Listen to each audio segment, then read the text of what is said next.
Hola a todos. La capacidad de convertir esto en esto se llama Scratch Building y te lo muestro en el siguiente video.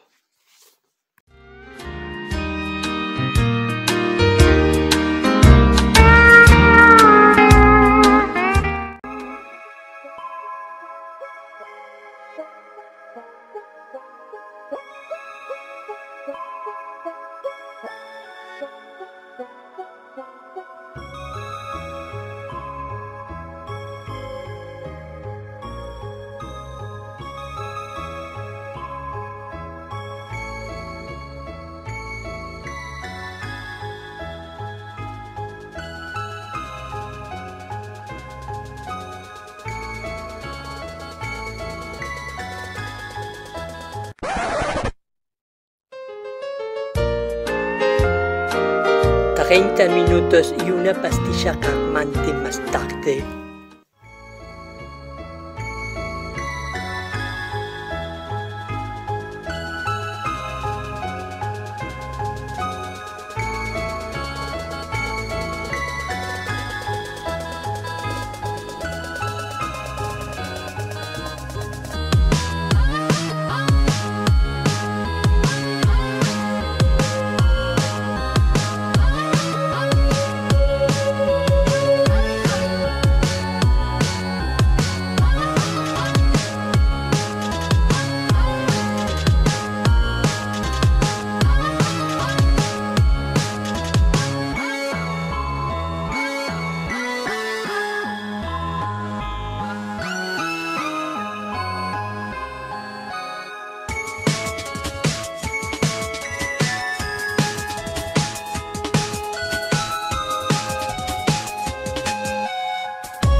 ¿Estamos? ¿Estamos filmando? No te olvides de editar esto, ¿eh? Bien. Acá tenemos nuestro modelo terminado. Detalles más, detalles menos, eso se puede ir mejorando.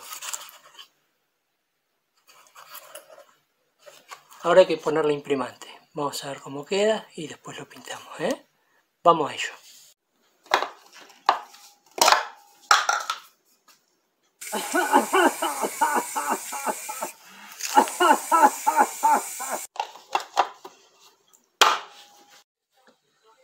Bueno, acá está terminado. Ahora lo vamos a mostrar un poquito más en detalle.